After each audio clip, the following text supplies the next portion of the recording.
જય માતે ખેડૂત મિત્રો, આજે તારીખ 10 મે 2025 આજની સવારની હવામાન અપડેટની અંદર માહિતી મેળવીએ તો ગુજરાતમાં હવે કેટલા દિવસ માવઠાનો માર જોવા મળી શકે છે. હવે માવઠાની તીવ્રતા ઘટે તેવી સંભાવના, હજુ પણ 2 દિવસ છૂટાછવાયા ભાગોની અંદર ઝાપટાની સંભાવના છે.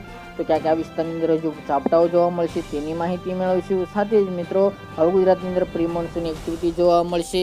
મે મહિનાના છેલ્લા સપ્તાહની અંદર ગુજરાતની અંદર પ્રી મોન્સૂન એક્ટિવિટી જોવા મળે અને શરૂઆત થાય તેવી સંભાવના છે. તેની પણ વિગતવાર અપડેટ મેળવીશું.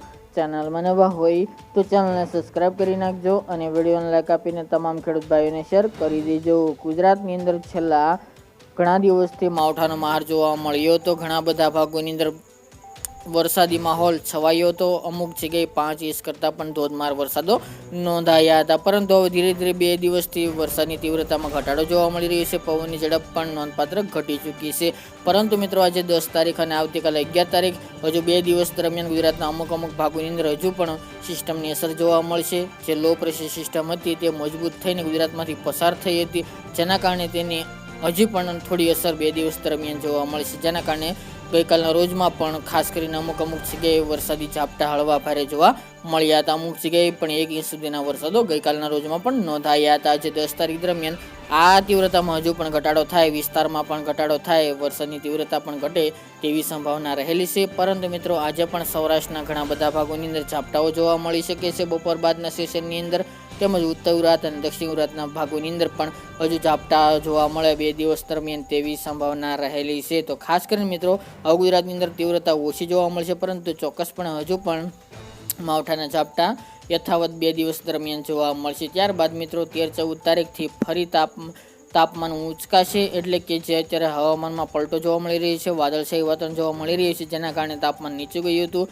પરંતુ વાદળો હટતા એટલે કે આકાશ સાવ સ્વચ્છ થતાં ગુજરાતની અંદર ધીરે ધીરે તાપમાનમાં વધારો થશે અને ફરી પાછું ગરમીનો મોજો જોવા મળી શકે છે. આગામી દિવસની અંદર હમણાં ગુજરાતમાં કોઈ વરસાદની કે કોઈ માવઠું પડે, પ્રી મોન્સૂન એક્ટિવિટીની હમણાં સંભાવના જણાતી નથી 20 તારીખ સુધી.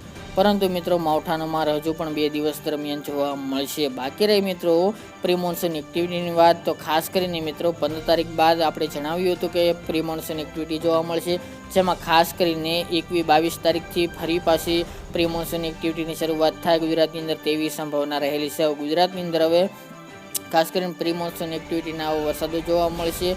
ખાસ તો મે મહિનાના છેલ્લા સપ્તાહની અંદર પ્રી મોન્સૂન એક્ટિવિટી જોવા મળતી હોય છે. તે મુજબ 22-23 તારીખથી ગુજરાતના અનેક ભાગોની અંદર પ્રી મોન્સૂન એક્ટિવિટીની શરૂઆત થાય તેવી સંભાવના રહેલી છે. આ વર્ષે મિત્રો ચોમાસું પણ વહેલું બેસવાના પણ એંધાણો જોવા મળી રહ્યા છે. ગુજરાતમાં તો હાલ તો ચોક્કસ અપડેટ જોવા મળતી નથી, પરંતુ દેશ લેવલે ચોમાસું વહેલું પહોંચે ભારત દેશની અંદર તેવું હાલ લાગી રહ્યું છે. તેની વિશેષ માહિતી આગામી દિવસની અંદર જણાવતા રહીશું. બાકી મિત્રો, 23 તારીખથી લઈને 30-31 મે સુધી ગુજરાતમાં પ્રી મોન્સૂન એક્ટિવિટીના વરસાદો જોવા મળશે. તો કયા કયા ભાગોની અંદર વરસાદો જોવા મળશે તેની અપડેટ આગામી દિવસમાં જણાવતા રહીશું. આ તે મિત્રો આજની વહેલી સવારની અપડેટ.